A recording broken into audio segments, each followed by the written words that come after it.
Pneumonia itu salah satu penyakit yang menyebabkan kematian cukup banyak di bayi dan balita. Jadi kalau data WHO itu bilang 15% anak, bayi, dan balita meninggal disebabkan karena pneumonia. Jadi ini harus waspada banget ya Bunda. Bismillah, Assalamualaikum warahmatullahi wabarakatuh. Selamat datang di channel YouTube Baju Yuli, Syari sejak dini. Buat bunda-bunda yang ingin belanja baju gamis anak, bisa langsung cek aja di website kami bajuyuli.com. Nah, perkenalkan saya Yuli. Di vlog kali ini saya mau sharing nih ke bunda-bunda semua pengalaman anak saya sakit pneumonia dan opname di rumah sakit.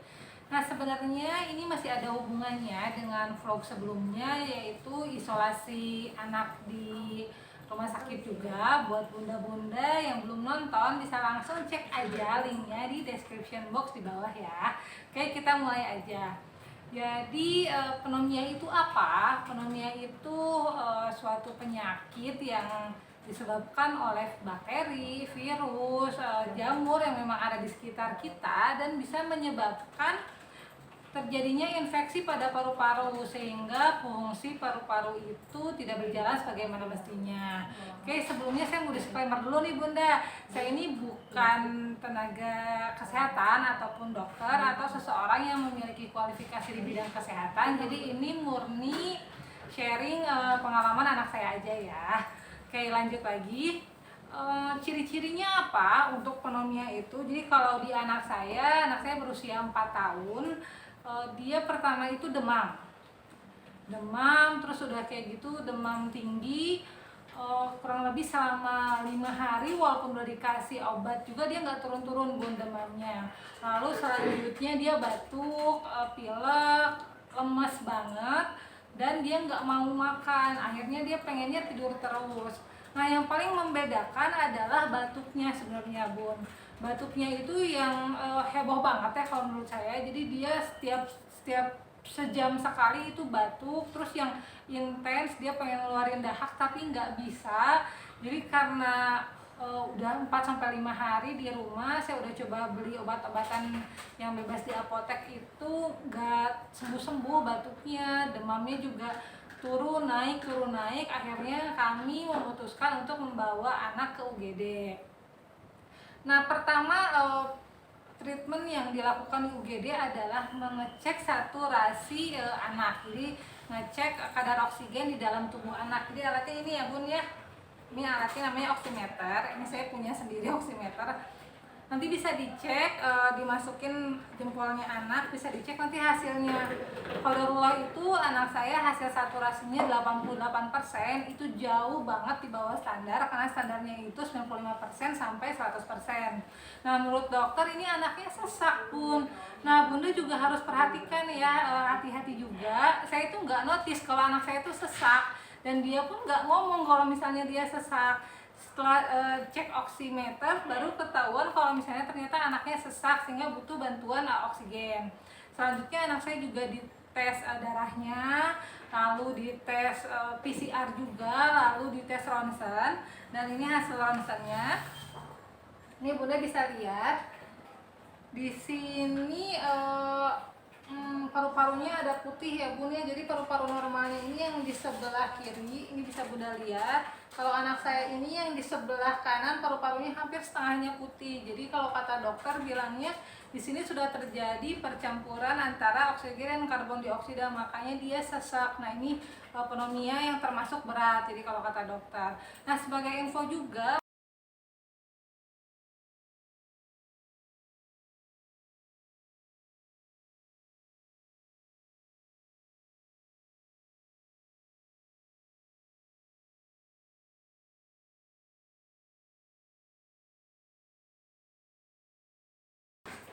karena hasil dia masih demam, terus udah kayak gitu oksigen di dalam tubuhnya rendah, terus udah gitu dilihat hasil ronsennya juga memang konfirm pneumonia. Akhirnya dari dokter bilang anak saya harus masuk ke ICU karena alhamdulillah dia dites PCR 2 kali dan itu negatif COVID. Makanya dari dokter bisa bilang kalau misalnya pneumonia anak saya itu bukan disebabkan oleh virus COVID, tapi disebabkan oleh bakteri. Nah, penanganannya seperti apa? Kita harus sabar ya Bun ya, karena memang yang saya rasa penanganannya atau treatmentnya di rumah sakit itu sangatlah banyak. Jadi kita harus sabar, kita harus tawakal dan ikutin kata-kata dokter. Kalau penanganannya untuk anak saya, yang pertama adalah dia harus dipasang oksigen karena memang dia sesek ya Bun. Oksigennya awalnya itu dicobain yang pakai selang biasa, selang oksigen.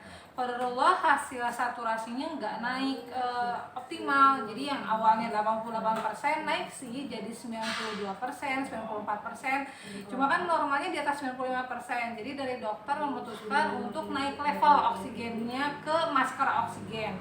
Masker oksigen tuh nanti Bunda bisa googling sendiri masker oksigen itu apa.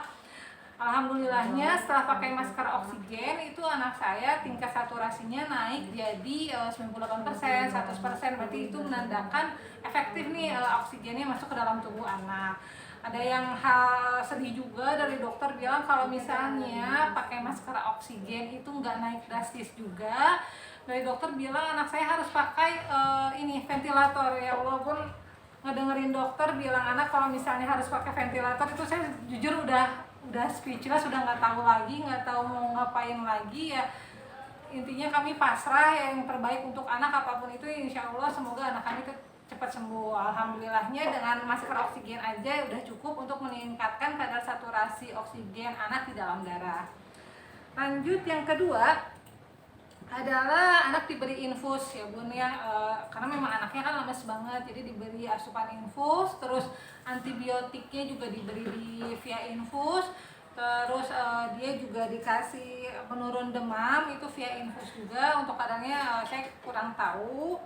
Lalu untuk anak saya juga dikasih nebu 3 kali sehari, jadi tiap pagi, sore, malam dia di nebu. Lalu yang keempat dilakukan fisioterapi, jadi dada anak itu disinar oleh inframerah, tujuannya kurang lebih ya untuk pemulihan dari paru-paru anak sendiri. Lalu yang kelima adalah selain dari infus, anak juga tetap dikasih obat. Lu bisa bayangin ya setelah gimana sakitnya anak di infus, terus dia juga harus tetap minum obat yang di via oral, jadi diminumin setelah dia makan itu sehari 3 kali juga. Lalu untuk makannya wajib makan ya Bun biar anaknya sehat gitu. Anaknya sehat, waktu itu dikasihnya bubur sehari 3 kali, tapi karena mungkin sakit, lemes, jadi anak saya nggak begitu nafsu makan. Akhirnya oleh dokter disarankan untuk minum Pediasure. Alhamdulillah untuk susu masuk, jadi tambahan selain makan yang disediakan di rumah sakit, anak saya minum susu Pediasure.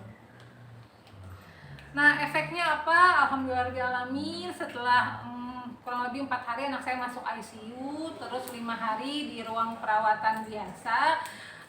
Kondisi klinisnya membaik, alhamdulillahirrahmanirrahim Bun. Jadi dia diperbolehkan untuk pulang dari rumah sakit.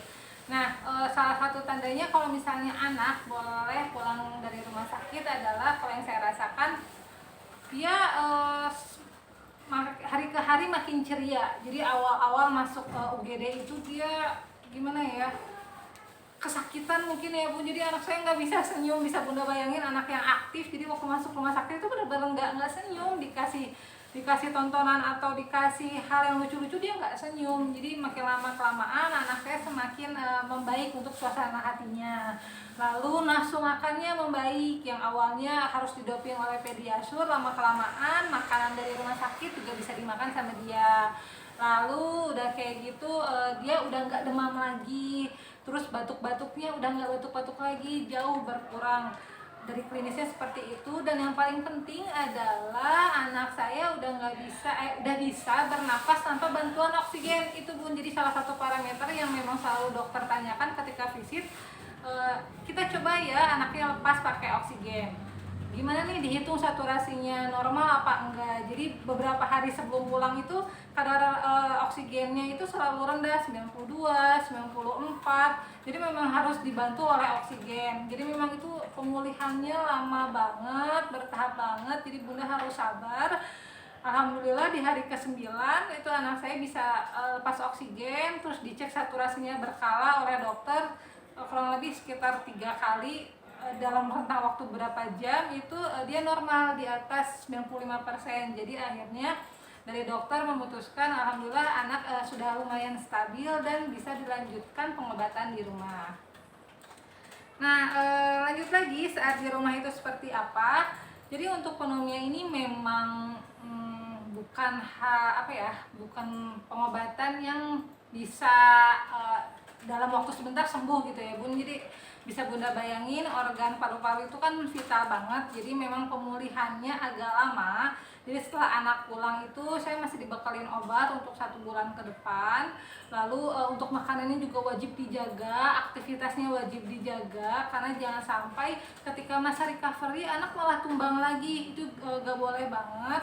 Jadi selama 1 bulan itu anak tetap minum obat, terus vitamin, tetap asupannya dijaga. Dan bulan berikutnya alhamdulillah saya kontrol lagi ke dokter, hasil paru-parunya ketika di ronsen itu udah bersih Bun. Jadi udah nggak ada lagi yang putih-putih lagi di ronsennya, itu udah nggak ada. Saturasinya sudah normal, sudah 98% tanpa pakai oksigen. Terus udah kayak gitu BB anak juga naik, anak semakin ceria alhamdulillah. Jadi dari dokter bilang setelah 1 bulan recovery itu obat udah nggak perlu dilanjutkan dan anak dinyatakan sehat dari sakit pneumonia, alhamdulillahirabbil alamin. Nah itu Bunda, pengalaman saya memang cukup cukup menguras emosi, sangat-sangat menguji keimanan, terus menguras mental. Cuma ya kita sebagai manusia harus tawakal, kita harus sabar karena ini merupakan salah satu ujian dari Allah Subhanahu wa taala. Lah basyatu khurun insyaallah, semoga penyakit ini memberikan kesembuhan dan juga jadi penggugur dosa. Nah, kalau misalnya bunda juga dihadapi ujian penyakit pneumonia pada anak, kayak kita harus sabar, kita harus tawakal, dan kita pasrahkan sama dokter. Semoga memang diberikan yang terbaik untuk anak kita sehingga anak kita bisa sembuh. Oke, itu aja Bunda sharingnya, semoga bermanfaat. Saya mohon maaf kalau misalnya ada kesalahan. Jangan lupa untuk dukung terus channel ini dengan like, komen, dan subscribe channel Baju Yuli. Saya pamit undur diri. Wassalamualaikum warahmatullahi wabarakatuh.